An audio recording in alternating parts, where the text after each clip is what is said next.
Hi, welcome back to my channel, Manga Hoarder. My name is Laura, and today I am wrapping up everything that I read for Bizarre Individual's 24-hour manga readathon. So this was a readathon that he was hosting in sort of memory of his sister. So the theme for this readathon was siblings. So you were trying to read things that had themes of siblings in your manga. And it was just a 24-hour readathon. I think everyone kind of participated in different ways. Some did it like over 2 days.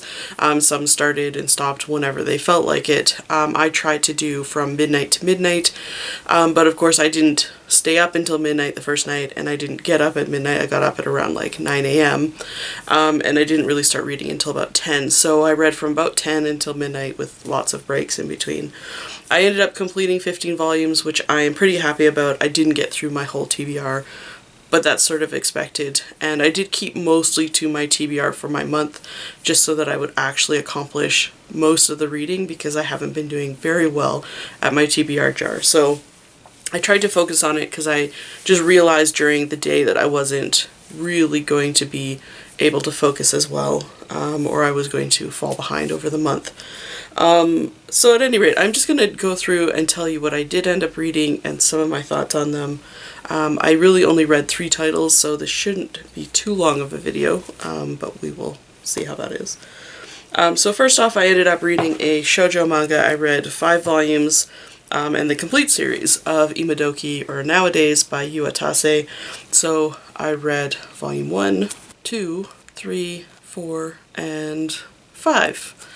So this is basically, the series is about a girl who is basically orphaned, and she lives with her grandparents in Hokkaido, and she decides one day that she's going to go to school in Tokyo. So she ends up being chosen as an alternate to this very wealthy and elite school in Tokyo, and ends up leaving her family and going to the school.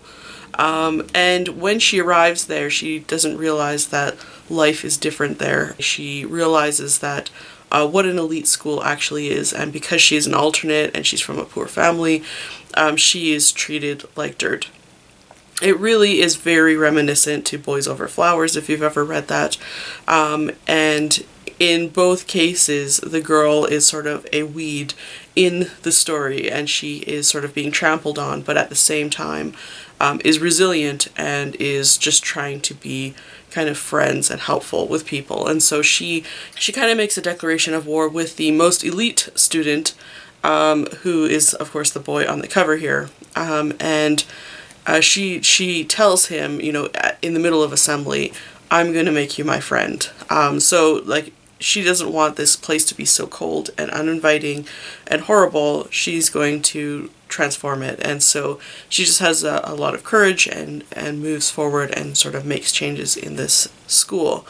In doing so, of course, she starts to bring some of the more fringe students into her circle of friends, and together they're sort of like this statement that she repeats several times, and some of the other characters repeat, that they're all going to bloom according to their nature. They end up starting a flower club or a gardening club, and they plant some seeds, and each person gets their own seed, and you can see the progress of the flowers as they're growing, that every student is going to get sort of, it's going to be different, and they're going to grow up and bloom. So it's quite a sentimental type series, obviously. It is a lot about kind of that growing up period. It's about, you know, what are friends, what's friendship. And like I said before, this had a theme of siblings. The boy in question, this elite boy, has a lot of pressures on himself because his eldest brother had left the family, and throughout the series he's actually looking for his brother, and that's a major reason why he has to act and do the things that he does, and the reasons why he makes the decisions he does. So later on in the series you do meet this elder brother, and he is able to kind of make decisions based on his own feelings, which is really nice. This is slightly different, I think, than a lot of Uetase's stories, but at the same time it feels like Uetase. You know, it has her art style, it definitely has the same kind of melodramatic romantic tension, the crazy characters, so it is still this sort of almost harem-like series with all a bunch of different kinds of characters, like you get in like Fushigi Yugi.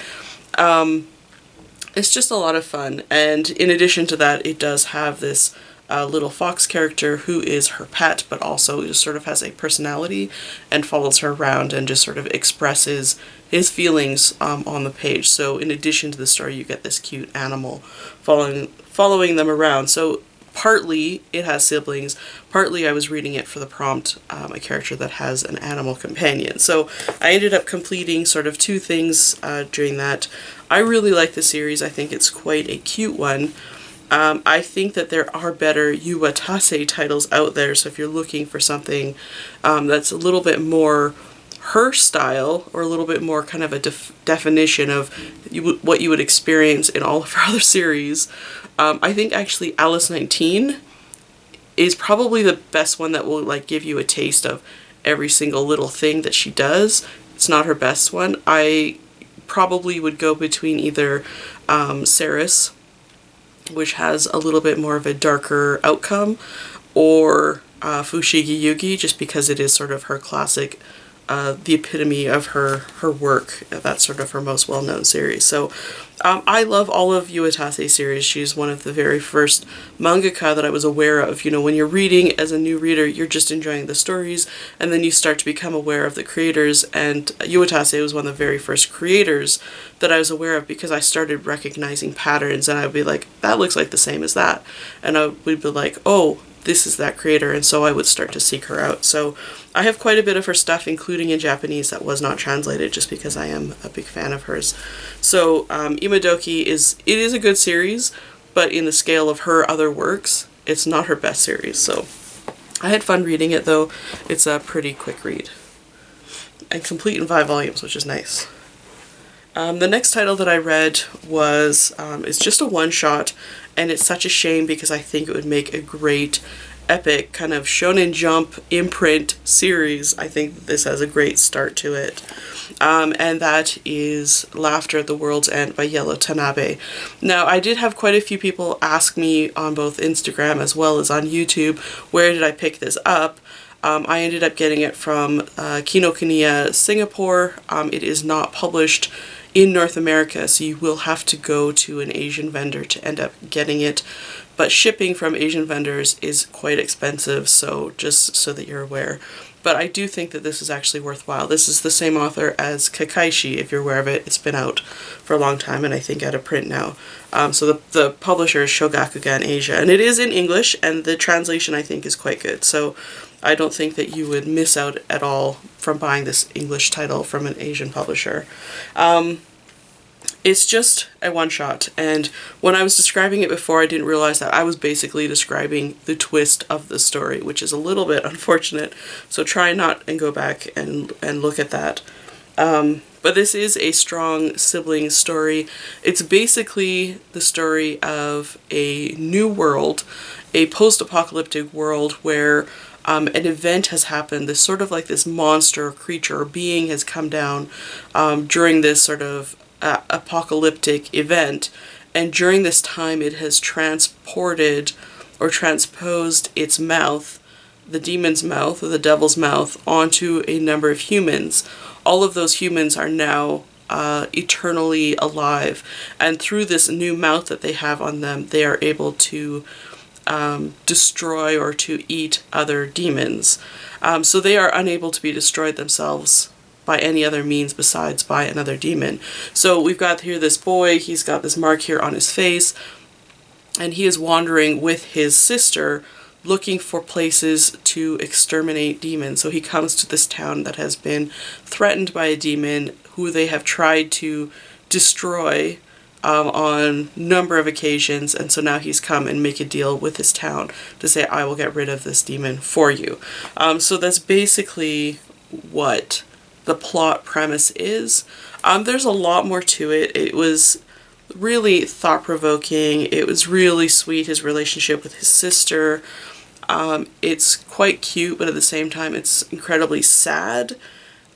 It was such a good beginning to a like epic shonen series, and it's such a sad sight to see it end. I think it was still satisfying in the single volume, but I think that I was definitely more geared up at the end of this than, say, when I read like Promised Neverland a month ago. I thought this was a much better beginning to it. It still has sort of a dark taint to it, a dark edge. But yeah, I really liked it. The characters are drawn quite cute, and there's so many unanswered questions because you just can't answer something in such a developed world in a single volume. So there's a lot that I want to know, a lot more of this I want to see. So if you are inclined to pick this up, I got it off of Kinokuni Singapore, but I did see someone else had picked it up from somewhere else. So if I can find the link to that, I will also link it up down below so you can have an option at least of where to pick it up. But I thought it was actually really worthwhile for a shonen title. And then the last thing that I ended up reading was Slam Dunk. So I ended up reading Volume 1, Volume 2, Volume 3, Volume 4, 5, 6, 7, 8, and 9. And this is a very enjoyable series, so if you are at all inclined to pick up a shonen title, particularly sports manga, I think that this is a good place to go.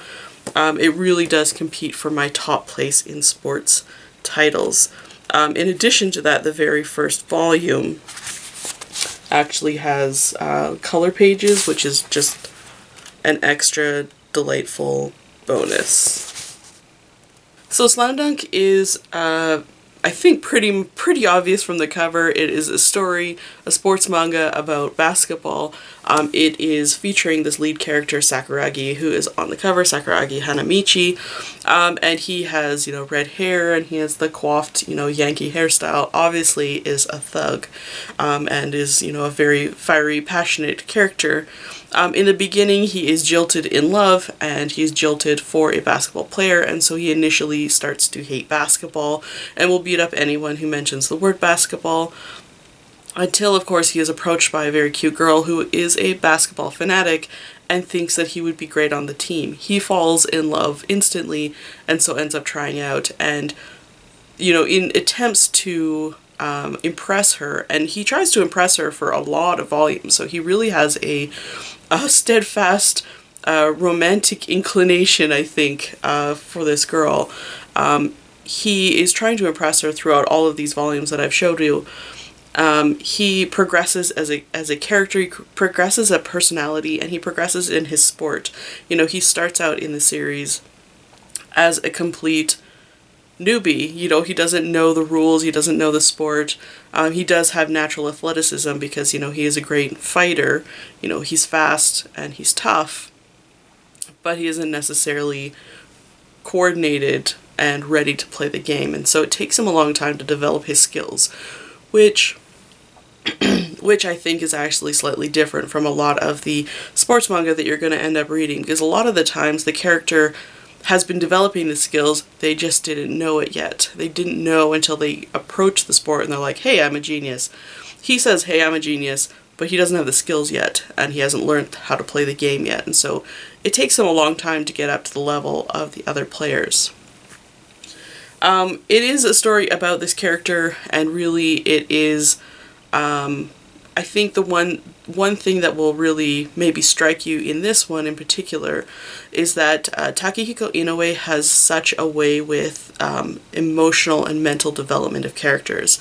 This one is slightly less than his bigger series, his two big unfinished series, Vagabond and Real, where you really get a development of that personality and emotional strength. This is another title where the emotional development of the character really matters, and it really takes place as part of the story. You can see the moment where he learns to love the sport of basketball, where he's officially isn't just trying to impress this girl. He is now fallen in love with this sport. There's just a moment in it that is just, it's really, really wonderful. Sakuragi is the main character, but it is actually, it's a sport, it's a sports team, and so all of the characters, all of the main players on the team all get backstories, they all have history, and you do follow them all fairly equally, I think, in comparison to Sakuragi, who's, slightly more. So you do get a pretty good developed relationship with all of the characters. You know, you do find out a lot about each of them, which is really great. I think that this is just a fantastic sports manga. Definitely one of the top sports manga, if not my favorite sports manga.